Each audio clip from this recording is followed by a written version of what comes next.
Tubular అంటే ఏంటి, fallopian tubes అంటే ఏంటి అనేది చాలా వరకు డౌట్. సో ఇప్పుడు చూసుకుంటే ఈ సిస్టంలో మనకి ఇది ట్యూబ్ అనమాట. సో ట్యూబ్ తర్వాత నెక్స్ట్ వచ్చేసేది మనం ట్యాప్ పెట్టిన ఈ బకెట్, మనం ఎక్కడైతే వాటర్ అనేది కలెక్ట్ చేసుకుంటామో అదే అనమాట. సో ఇక్కడ ట్యాంకులలో ఉన్న ఓవులేషన్ జరిగినప్పుడు ఓవం అనేది రిలీజ్ అయ్యి అది ఈ ట్యూబ్స్లో పికప్ చేసుకుంటుంది. అది తీసుకున్న తర్వాత భార్యాభర్తలు కలిసిన తర్వాత విడుదల అయ్యే కణాలను తీసుకొని అవి ఈ ఎగ్ అనేది యాక్సెప్ట్ చేసి ఇక్కడ ఈ ట్యూబ్స్లో బేబీ అనేది ఫామ్ అవుతుంది. ఇక్కడ బేబీ ఫామ్ అయిపోయిన తర్వాత ఈ ట్యూబ్స్లలో సన్నగా సిలియరీ మూమెంట్స్ అనేది ఉంటాయి, సిలియా అనేది ఉంటుంది అన్నమాట. దానివల్ల ఏమవుతుందంటే ఈ ఎగ్ అనేది ఫ్లోట్ అవుతూ ఉంటుంది. సో ఇక్కడ నుంచి ఫ్లోట్ అయ్యి ప్రెగ్నెన్సీ పోయి గర్భసంచిలో అతుక్కోవాలి. సో ఇలాంటి ఈ కండిషన్స్లో ఈ ట్యూబ్స్ అనేది బ్లాక్ అయితే మాత్రం ప్రెగ్నెన్సీ అనేది ఓవ్యులేషన్స్ ఎన్నిసార్లు జరిగినా, అంటే ఓవరీస్లో ఫాలికల్స్ ఎంత మంచిగా ఉన్నా, గర్భసంచి ఎంత బాగా ఉన్నా కానీ ట్యూబ్స్లలో ప్రాబ్లం ఉంది అంటే మాత్రం ప్రెగ్నెన్సీ మాత్రం చాలా డిఫికల్ట్గా ఉంటుంది. సో ట్యూబల్ బ్లాక్ అనే కండిషన్స్ కూడా ఒక 10 to 15% అనేది ఇన్ఫర్టిలిటీకి కారణం ఉంటుంది. బ్లడ్ థిన్నర్స్ ఎందుకు వాడతారు? సో యూజువలీ బ్లడ్ థిన్నర్స్ ద్వారా మనకి రక్తం గడ్డ కట్టకుండా ఉండడానికి మనం ఇస్తూ ఉంటాము. సో మదర్ నుంచి బేబీకి రక్త సరఫరా వెళ్తుంది అండ్ ఈ మదర్కి మనకి రక్తం గడ్డగట్టే తత్వం ఉన్నప్పుడు రక్తం గడ్డగట్టినప్పుడు రక్త సరఫరా అనేది మనకు సరిగ్గా జరగక రిపీటెడ్ అబార్షన్స్ అవ్వడానికి లేదా ఆ పర్టికులర్ ప్రెగ్నెన్సీలో మిస్క్యారేజ్ అవ్వడానికి ఛాన్సెస్ అనేవి ఎక్కువగా ఉంటాయి. సో కొన్ని సిచ్యువేషన్స్ కొన్ని కండిషన్స్లో మనకి రక్తం గడ్డకట్టే తత్వం ఉంది అని తెలిసినప్పుడు బ్లడ్ థిన్నర్స్ అనేది వాడతాము. సో యాంటీఫాస్ఫోలిపిడ్ యాంటీబాడీ సిండ్రోమ్ అని ఉంటుందండి.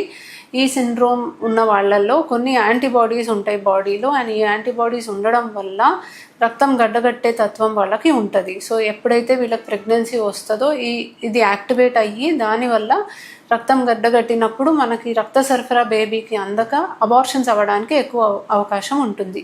సో ఆప్లా యాంటీబాడీ పాజిటివ్ ఉన్న ప్రతి ఒక్కళ్ళకి మనము బ్లడ్ థిన్నర్స్ అనేవి ప్రిస్క్రైబ్ చేస్తాం. సో ఈరోజు నేను లో AMH లెవెల్స్ అంటే ఎగ్ రిజర్వ్ AMH అనే హార్మోన్ మనం యూజువల్గా ఎగ్ నంబర్ ఎట్లా ఉంది ఒక లేడీలో అని తెలుసుకోవడానికి టెస్ట్ చేస్తాం. సో ఈ AMH యాంటీ ములేరియన్ హార్మోన్ ఒకవేళ చాలా తక్కువ ఉంది అంటే వీళ్ళకి ప్రెగ్నెన్సీ కోసం ట్రీట్మెంట్ ఆప్షన్స్ ఎలా ఉంటాయి అనేది చెప్తాను. సో చాలామంది ఎలా అనుకుంటారంటే AMH తక్కువ ఉంది అంటే వాళ్ళ ఎగ్తో ప్రెగ్నెన్సీ రాదు, డోనర్ ఎగ్ తీసుకోవాలి అని మిస్కన్సెప్షన్లోనే ఉంటారు. అండ్ వాళ్ళకి తొందరగా మెనోపాజ్ వచ్చేస్తుంది, అంటే పీరియడ్స్ ఆగిపోతాయి, మెనోపాజ్ వచ్చేస్తుంది అని భయపడుతూ ఉంటారు. అట్లా చాలామంది అడిగారు కూడా పేషెంట్స్. బట్ AMH తక్కువ ఉంది అంటే వాళ్ళ ఎగ్ నంబర్ ఇంకా మిగిలి ఉన్న ఎగ్స్ ఎన్ని ఉన్నాయి వాళ్ళ బాడీలో అనేది మనకి AMH చెప్తుంది. ఒక్కొక్కసారి AMH వాల్యూ మనం వాడే ట్యాబ్లెట్స్ని బట్టి and lab to lab variation బట్టి కొంచెం తేడా ఉండొచ్చు. అంటే ఒకసారి తక్కువ వచ్చింది, వాళ్ళకి స్కాన్లో కనుక ఎగ్స్ నెంబర్ మంచినే కనిపిస్తున్నాయి అంటే మనం మళ్ళీ ఒకసారి రిపీట్ చేసుకొని చూసుకోవాలి. AMH యూజువల్గా ఏజ్తో పాటు తగ్గుతూ ఉంటుంది. ఏజ్ పెరిగిన కొద్దీ ఈ హార్మోన్ లెవెల్ అనేది నార్మల్గానే తగ్గిపోతూ ఉంటుంది. అంటే 35-37 ఇయర్స్ తర్వాత తగ్గి ఉండడమే నార్మల్, ఎందుకంటే ఏజ్ ఎక్కువ ఉంది కాబట్టి.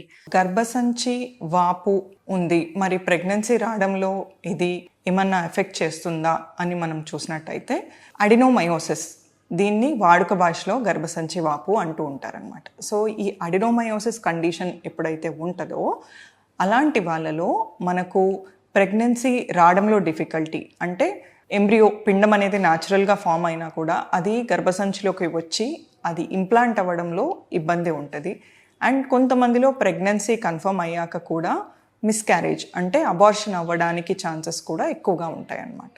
సో మరి ఇలా ఉన్నప్పుడు వీళ్ళలో ప్రెగ్నెన్సీ ప్లాన్ చేస్తున్నప్పుడు ఏం ప్రికాషన్స్ తీసుకోవచ్చు, దీనికి ఏంటి మరి ట్రీట్మెంట్ అని మనం చూసినట్టయితే, సో యూజువల్గా అడినోమయోసిస్ కండిషన్ ఉన్న వాళ్ళలో ప్రెగ్నెన్సీ ఎప్పుడైతే ప్లాన్ చేస్తున్నారో అలాంటి వాళ్ళలో స్పెషల్గా IVF ప్రెగ్నెన్సీస్ ప్లాన్ చేస్తున్నప్పుడు వీళ్ళకు ఆ అడినోమయోసిస్ యాక్టివిటీని తగ్గించడానికి కొన్ని ఇంజెక్షన్స్ అనేవి ఇవ్వడం జరుగుతుందన్నమాట.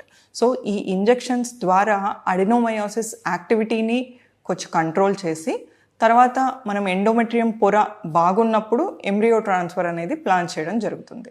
సో ఈ పద్ధతి ద్వారా అడినోమయోసిస్ ఉన్న వాళ్ళలో ప్రెగ్నెన్సీ రావడానికి ఛాన్సెస్ బెటర్గా ఉండడానికి స్కోప్ ఉంది. Thank you. Eggs number increase చేయడానికి ఏమైనా మెడిసిన్స్ ఉంటాయా అని చెప్పి, నార్మల్గా ఒక లేడీలో ఎగ్స్ అనేది ఫిక్స్డ్ నెంబర్ ఉంటాయన్నమాట. ఏజ్ ఒక్కొక్క 1 ఇయర్ పెరిగే కొద్దికి కొన్ని ఎగ్స్ అనేటివి తగ్గిపోతూ వస్తాయి. అలాగా అందుకనే ఫర్టిలిటీ పొటెన్షియల్ కూడా తగ్గుతూ వస్తుంది అని చెప్తాం. సో నార్మల్గా 30 అబోవ్ అయిన వాళ్ళకి అరౌండ్ 33, 35 అయిన తర్వాత డ్రాస్టిక్గా డిక్లైన్ అనేది ఉంటుంది. కాకపోతే ఈ మధ్య కాలంలో కొన్ని వేరియస్ రీజన్స్ వల్ల కొంతమందికి ఎర్లీగా కూడా తగ్గుతున్నాయి. సో ఎగ్స్ పెరగడానికి అనేసి స్పెసిఫిక్గా ట్రీట్మెంట్స్ అనేటివి ఏమి ప్రూవెన్ మెథడ్స్ అనేవి లేవు.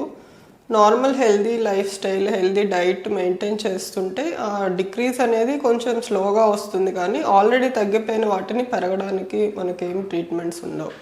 సో ట్రీట్మెంట్ వరకు వెళ్ళే వరకు కొంచెం ఎగ్ క్వాలిటీ మెయింటైన్ చేయడానికి మెడిసిన్స్ అనేటివి ఇస్తాము. కొన్ని ఎక్స్పెరిమెంటల్ స్టేజెస్లో ఏంటంటే ఒకటి PRP అనేసి, స్టెమ్ సెల్ థెరపీ అని ఇట్లాంటివి వస్తున్నాయి.